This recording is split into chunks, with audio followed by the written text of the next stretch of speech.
Hello, and welcome to this episode of Criminal Mischief, the Art and Science of Crime Fiction. I'm DP Lyle, your host. Um, Today, I want to talk about how do you get rid of a dead body. Real criminals, real murderers, and of course, fictional murderers need a place to get rid of the body. You know, it's often been said it's very hard to prosecute someone if you don't find a body, and indeed, it does make it more difficult, but it's not impossible.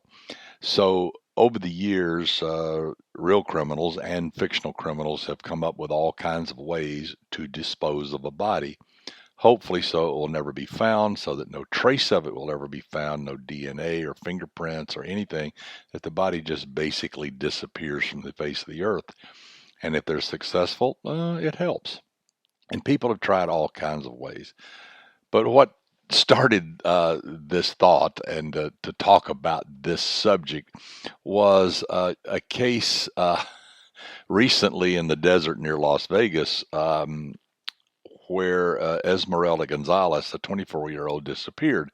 Uh, to make a long story short, the two geniuses that decided to kill and dispose of her body uh, put it in a box and filled it up with concrete and then rented a truck and took it out in the desert and dumped it. Okay, what's wrong with this scenario? Don't let your bad guy do this in your fictional work because he won't look very bright. If you're going, the mafia made concrete boots for years. Uh, and if you're going to encase a body in concrete, you want to take it out in deep water and drop it because then it will sink to the bottom and probably never ever be seen again. But if you put it out in the desert, you've basically preserved the body. Now, the California deserts out here, but outside of the LA area and of course outside of the Las Vegas area, but the western deserts are notorious dumping grounds for bodies. And you know what? It's not a bad place because Mother Nature takes care of bodies dumped out there. First of all, there's predators of all kinds. Survival in the desert depends upon being very flexible in what you feast on. And so there's all kinds of, coyotes and you name it out there, four-legged creatures, but there's also insects of all types. And, they're hungry for food because food sources in the desert are not much. And if you dump a body out there, they find it pretty quickly. And so also these predators scatter the bones, they eat the bones. Pretty soon it gets scattered far and wide. Mother Nature then with the heat and the wind and the rain and all the things that go on out in the high desert, um, help destroy pretty much everything else. So if you're lucky and you dump a body out there, it will never be found. But if you encase it in concrete, you've preserved it.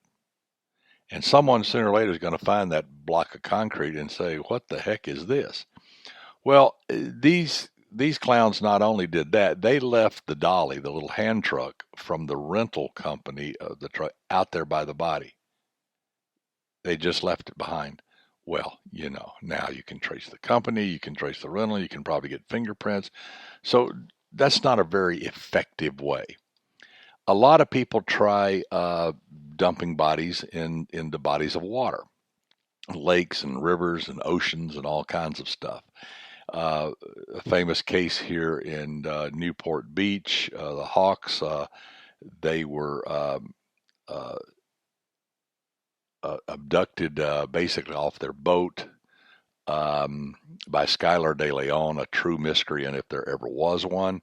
He took the couple who he was going to jack their boat. He taped them together. He attached them to an anchor and he threw them out here in Newport Bay, just off Orange County. They were never found again. And he threw them overboard alive. And then he was very smirky and very proud of what he had done when he talked about it. So people like that exist. If you're going to tape up bodies and tie them to anchors and throw them in deep water, you're probably going to get away with it, but not always because things break loose. Ask Scott Peterson. Now, Scott had the brilliant idea of killing his wife Lacey on Christmas Eve. Lacey was 8.5 months pregnant. You probably know this case from up in the Bay Area. Well, Scott was his alibi was that he was going to be going fishing. So he basically bought a boat that no one knew about. He created anchors out of flower pots with rebar, killed Lacey, put her in the boat, took her down to San Francisco Bay, got the boat out in the water and dumped her body overboard, weighted down with 5 weights. And Lacey disappeared beneath the surface as most bodies sink, whether they're weighted down or not. But then something happens. The decay process comes along, and in Lacey's case, it's pretty gruesome. But the extremities and the head basically came loose, and the torso floated and was washed ashore. Oh, and she was pregnant, so you get what's called a coffin birth, because as the gases of decay build up inside the abdomen, it kind of forces the baby out of the mother's body after death, and it's called a coffin birth. And indeed, that happened with the young unborn Connor. So both bodies were found washed ashore, obviously in great disrepair, but they were found. And guess what? They were found only a few hundred yards, maybe a half a mile from where Scott said he was. So Mother Nature is not going to take care of bodies for you. There is a general rule that an exposed body versus a body in the water versus a buried body, it's about a 1 to 2 to 4 times. So exposed body may take a week to decay. Obviously, this depends on environment, but under normal circumstances, to be substantially decayed. In water, it'll be about 2 weeks, and underground, about 4 weeks. Those are broad general rules. So water is not always your friend.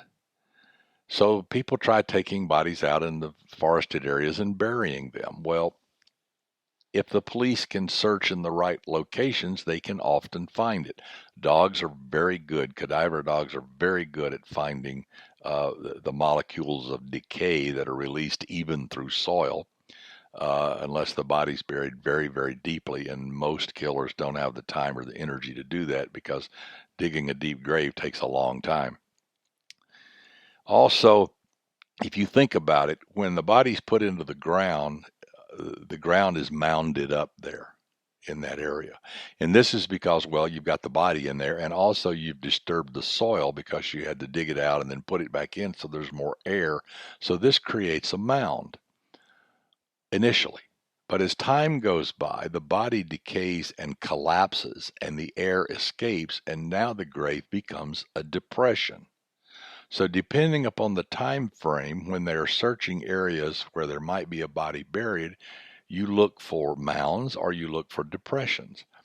Not only that, corpses supply nutrients to the soil. I mean, it basically fertilizer once this happens.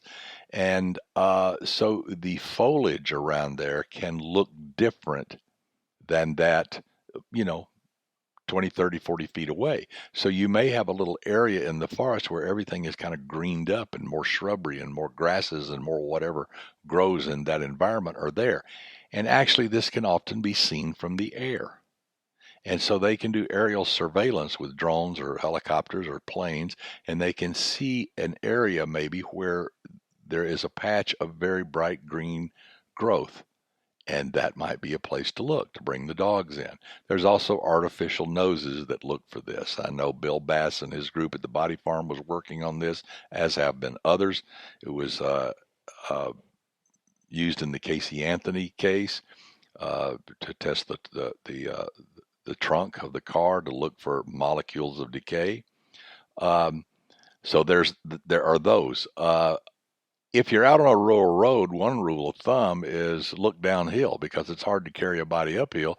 So if a killer goes down a deserted road and wants to move a body 100 yards off the road and bury it or dump it or whatever, he's going to carry it downhill. So that's always a good rule of thumb. Other people have tried burning corpses. This is not the easiest thing in the world to do either. A crematorium, if you're going to cremate a body, it's 15 to 1800 degrees for about 2 hours, and still some bone fragments and teeth survive that. They may not be usable DNA, but they could be usable teeth for a dental comparison. So you don't have that available to you. Most people don't have a crematorium available to them when they're trying to get rid of a body. So they pour some gasoline on it out somewhere in a rural area and set it on fire and drive away. That usually doesn't work. Once the gasoline burns off, the rest of the body's preserved. Or they try burning a car. That cars can get pretty hot. There's a lot of stuff in there that burns, not just the fuel, but there's a lot of plastics and rubbers and all this stuff that can produce pretty high temperatures, and bodies can be completely destroyed in a car fire, but they're usually not. People have used quicklime. They've tried to put lime on the body before they buried it. Well, this doesn't always work. And if you think about it, not that quicklime won't chew up a corpse pretty good, but it takes a long time and it takes a lot of the chemical. And as it chews away on the surface, the quicklime does its stuff. It's converted chemically, and now it doesn't work anymore. And there's lots of body left. So the killer has to revisit the body probably several times in order to make it go completely away. And even that probably won't do it. Also, if it rains after you've limed the body and buried it, and it rains, and it gets in contact with it, it produces quicklime, and this may actually help to preserve the body by killing the bacteria and protecting it from certain of the elements. And so you may actually be doing yourself a disservice by trying to use quicklime. And so that brings us to acid. People have tried. Jeffrey Dahmer famously tried to do this to destroy a body with acid. H.H. Holmes, the killer during the Chicago World's Fair, Dr. H.H. Holmes, one of the most notorious serial killers ever. He used acid in his basement.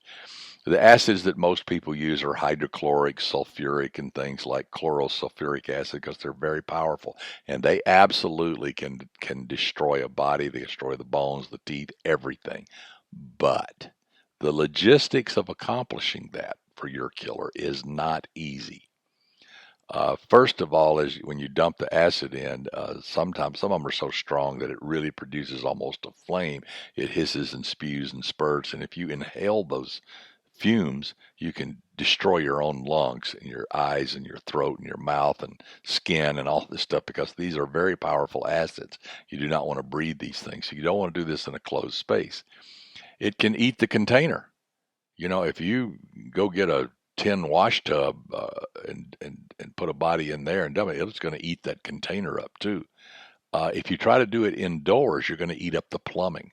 You're going to peel the wallpaper off. As in Dahmer's case, the next door neighbors smelled funny fumes. Well, not only that, they smelled decaying bodies. But the point is that if you use acid, sure, it's going to work, but it's not going to be easy to use because the container, the environment you're in, and you yourself are going to be damaged by the fumes that come off during this process. So it doesn't always work out so well to try to use an acid, but Lord knows it's been tried. There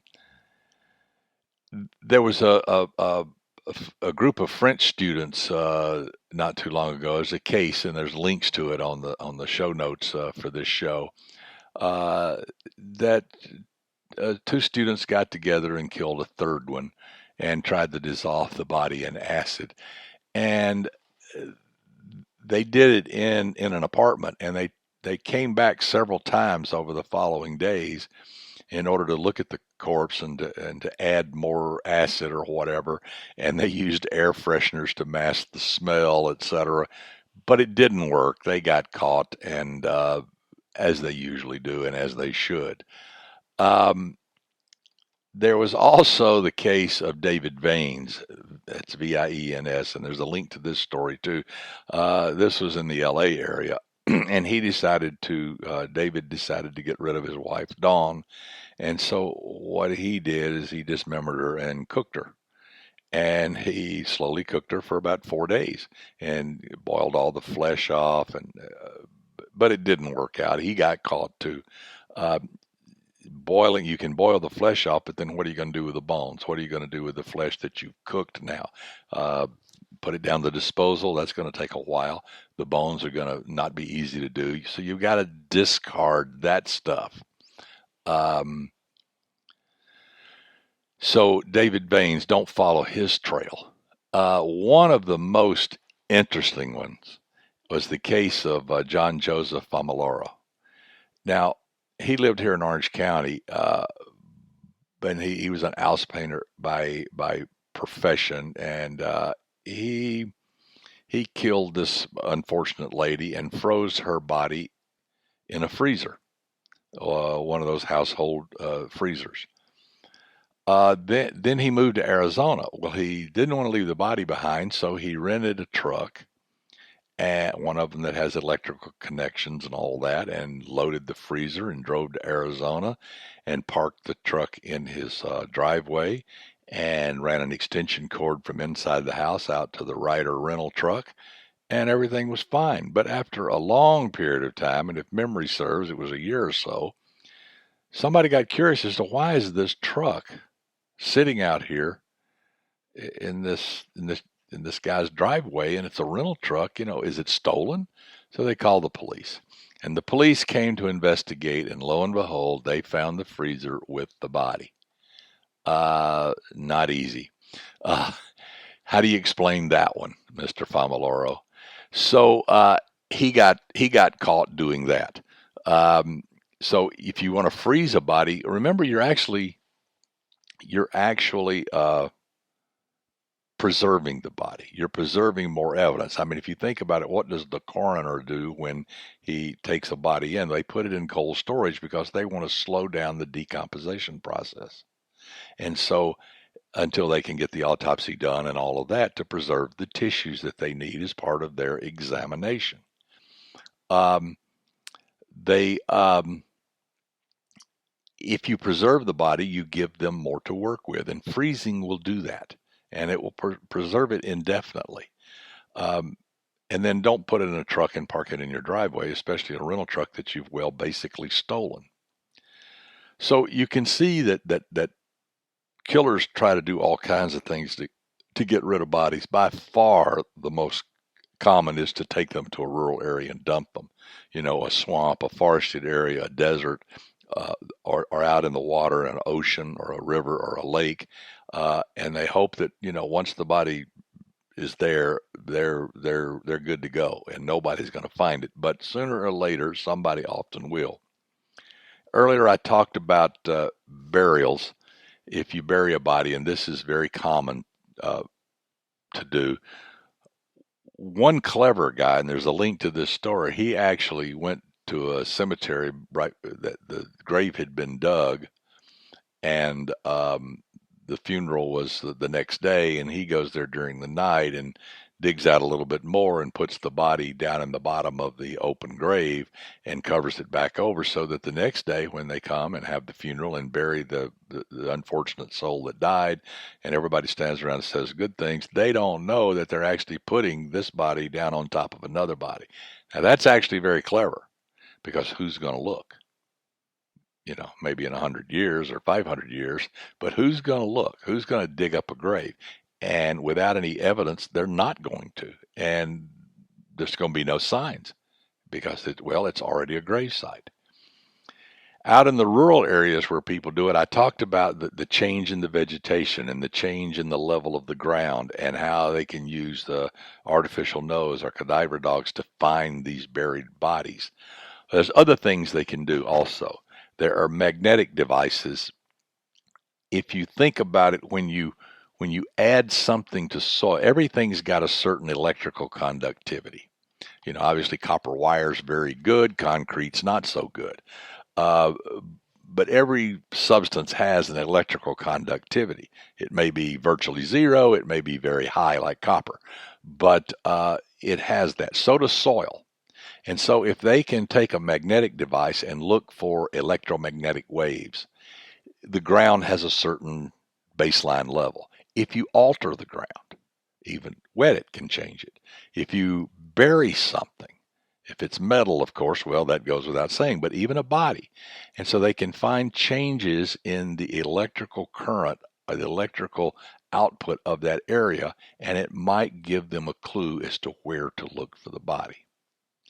It's called a magnetometer.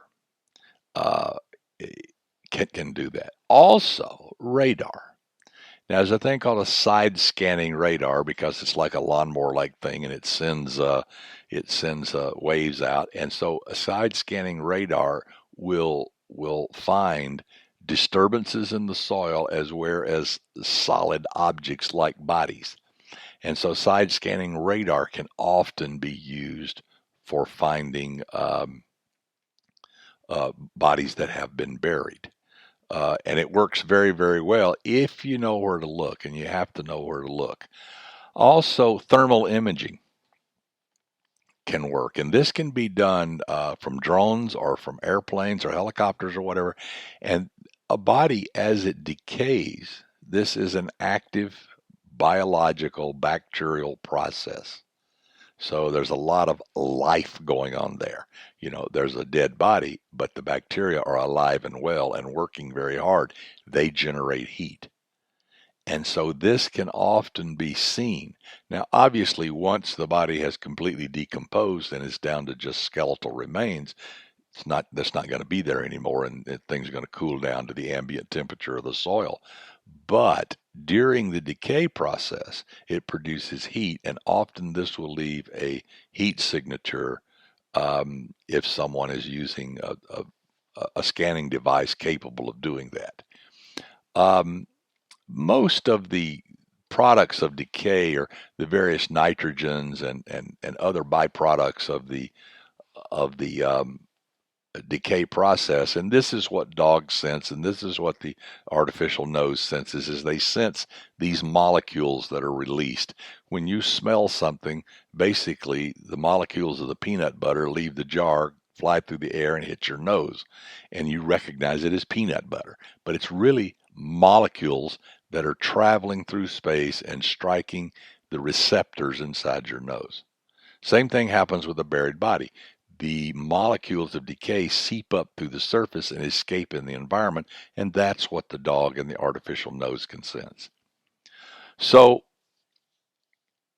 in crime fiction, all the time, characters are trying to get rid of bodies. Real criminals are in the same boat. They're trying their best to make sure that this corpse is not located. First of all, they can say, well, they ran away. How many times have you heard that story? They ran away. We don't know where they are. And, if you can't prove they're dead, how can you prove that there was a homicide? Well, that's the difficult part.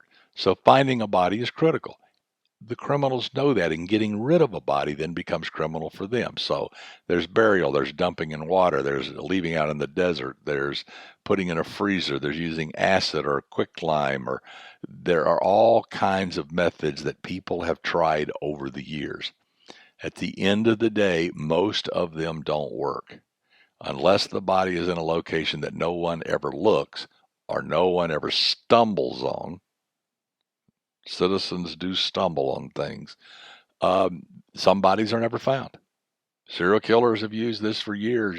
Gary Ridgway dumped a bunch of bodies up along the Green River, and it was many years before even the bodies were found. So it works, but it doesn't work often. So your sleuth in your story needs to figure out which one of these methods the criminal in question used to get rid of a body. And then you will look at who is this person, what do they have access to, where do they live, uh, where does the GPS on their car and their cell phones say they have been. All of these things will lead an astute investigator to the right areas to search. And if he went out on a boat in the harbor or out in the ocean, you might want to consider that. If he drove out in the desert and your GPS says that, you might want to consider that. If he goes off into a wooded area, well, so tracking the criminals helps narrow the search location. But it's amazing how often bodies are buried in the guy's backyard or a piece of property he owns nearby, or somewhere where he frequents, because criminals like to go where they know. They know the place. They feel comfortable in that environment. So even when they dispose of bodies, they go to places that they know. And the police can use this to help investigate. So, so we talked about some methods of body disposal. I hope you can use them in your fiction.